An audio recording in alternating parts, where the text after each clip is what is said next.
Good afternoon. Welcome to the July 9th edition of Sports on Sunset. I'm James Jericho. Big old titties. Yeah.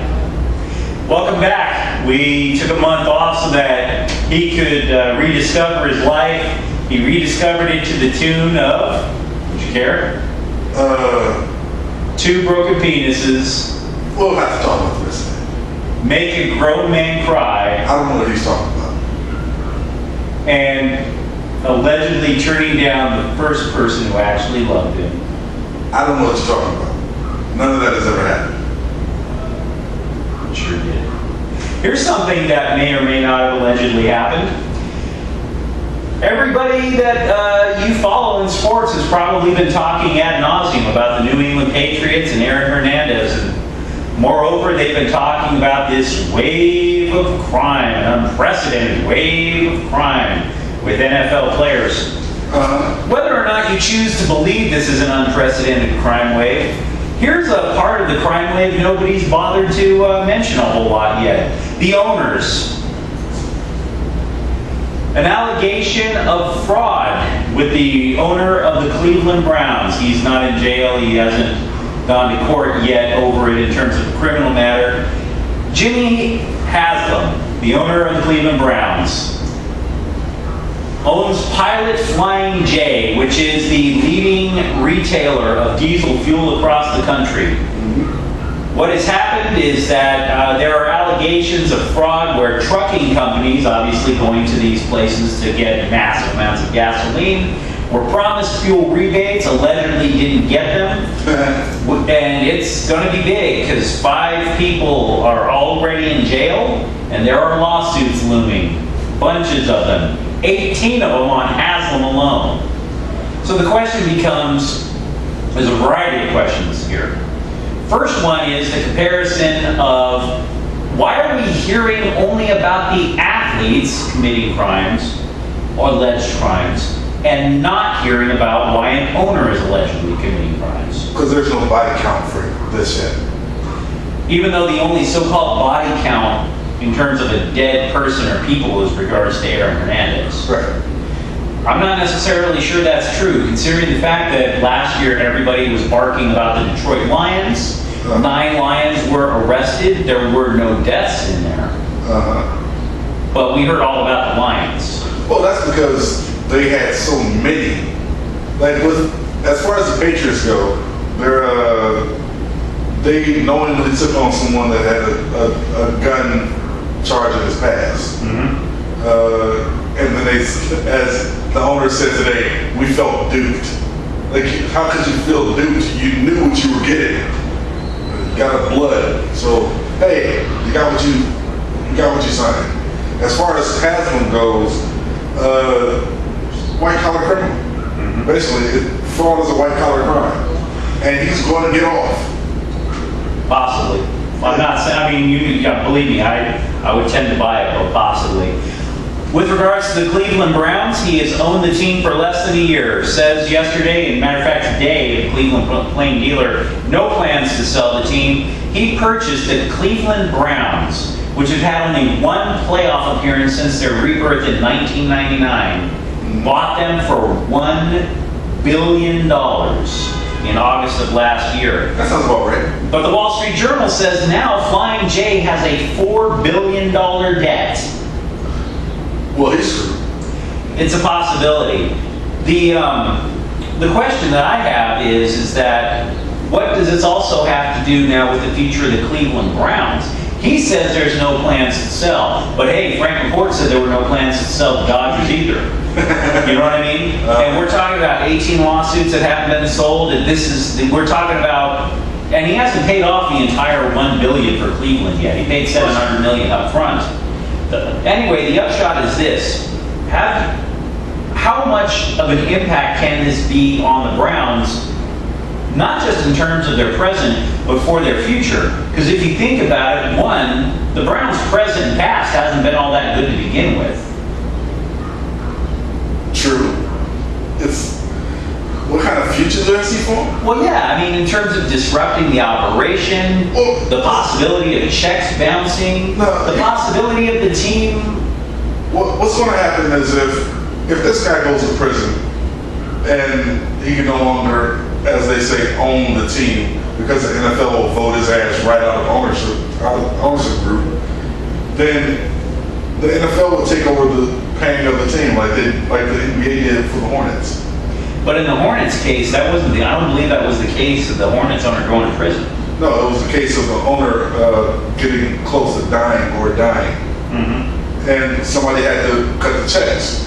Understand, though, there's also one big conundrum. There's a couple of conundrums here for NFL Commissioner Roger Goodell. Mm-hmm. He brought Haslam to the prior Browns ownership group and said, here's your guy.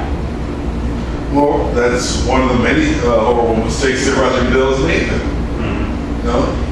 It's the sad fact is the players on the Cleveland Browns team and the city of Cleveland, they're still reeling from all the many things that have happened to this franchise. From never winning a championship in the Super Bowl, I should say, after the Super Bowls were instituted. The prior Cleveland Browns winning 2 in Baltimore? Yeah, that can't be good. And there's so many things that the city of Cleveland has had to put up with this franchise. To have one more thing piled on, being a white-collar crime where a guy is defrauding truckers. Allegedly.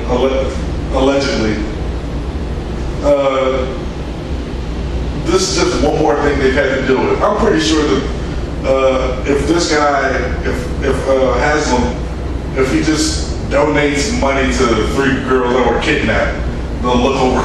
They're like, you know what? He's not that bad of a guy. The truckers are selfish. Why is it then that white collar, in a grander scheme, why is it that white collar crime doesn't have the impact that these player crimes do? In the sense that, because the players, in the sense that this, okay, fine, in the philosophical realm, we want to believe that human life has an element of being sacred, right? But with that said, if this is true, what Haslam is doing impacts a greater swath of people, than what Aaron Hernandez did. Well, the players don't have owners' money. Owners' money can buy you a publicist, the best lawyer team known to man, and can buy you favors with your buddies that own TV stations, where your story isn't going to turn up on the news or on ESPN or anywhere else where it's going to do any damage to getting you off later on. So what we're saying is that actually, oddly enough, the NFL, I think the NFL is going to escape just fine, no matter how many of the players commit crimes. Sure. So what we're saying is that even with the people running the sport, if they are in theory corrupt, it doesn't make a lick of difference either. No. Well, here's the thing about that makes the entire sport corrupt. Yeah, but here's the thing about the players. The players are already seen as brutes anyway, because they run into each other and tend to hurt one another. They're already seen as people that are uncivilized, as brutes. People already believe that they go home and beat their wives when they lose.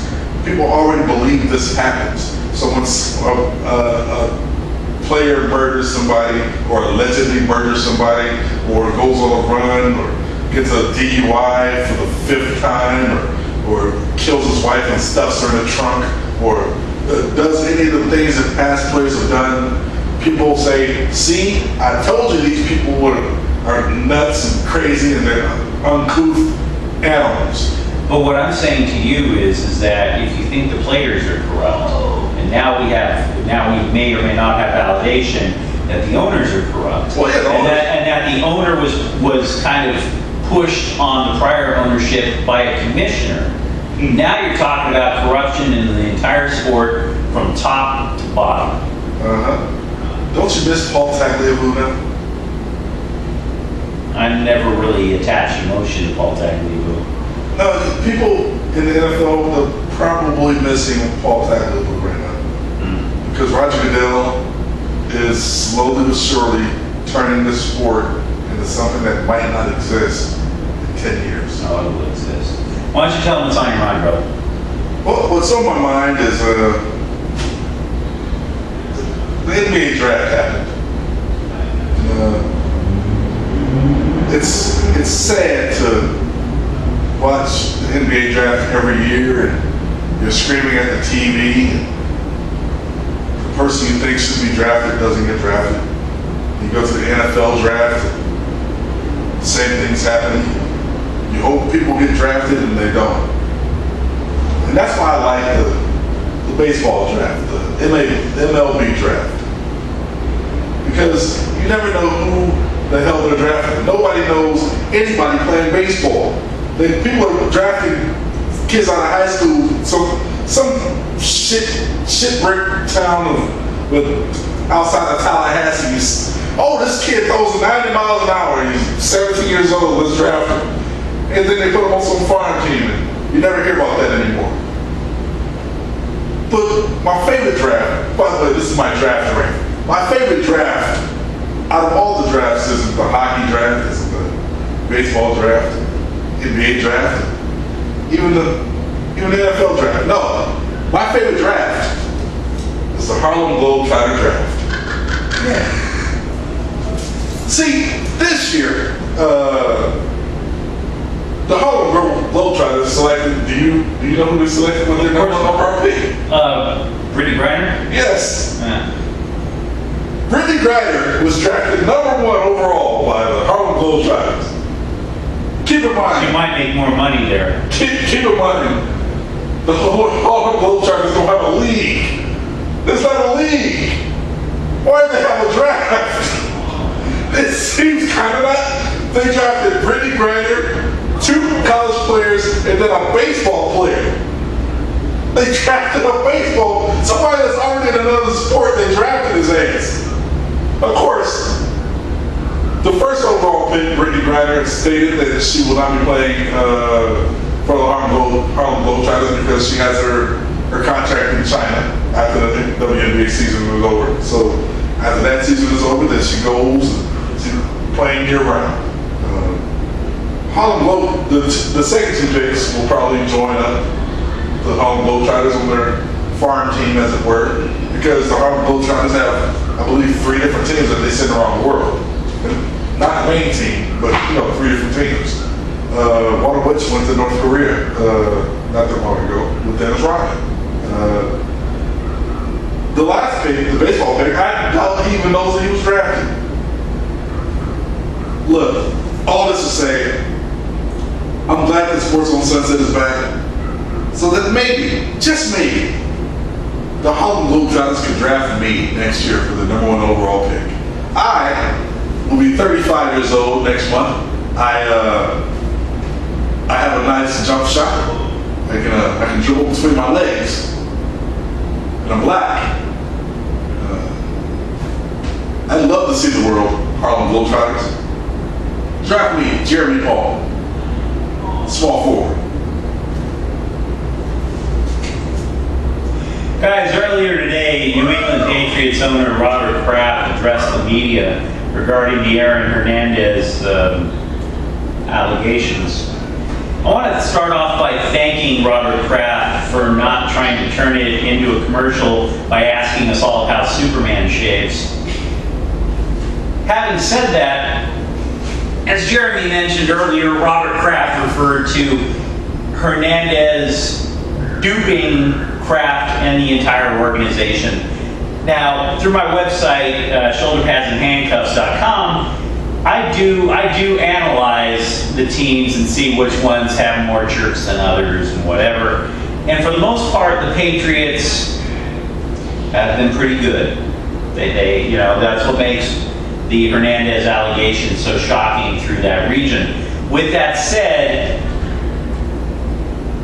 you weren't duped by Aaron Hernandez. You were duped by your own scouts. They knew exactly what the hell was going on with Aaron Hernandez. Aaron Hernandez wasn't even on some people's draft boards at all. they claimed they wouldn't have taken him even in the 7th round because they had a feeling some dumb stuff like this was going to happen. There's a reason first-round talent falls all the way down to the 4th round. And you're claiming you had no idea that this could be a bad dude? Really? In addition to that, it's like, if you really don't...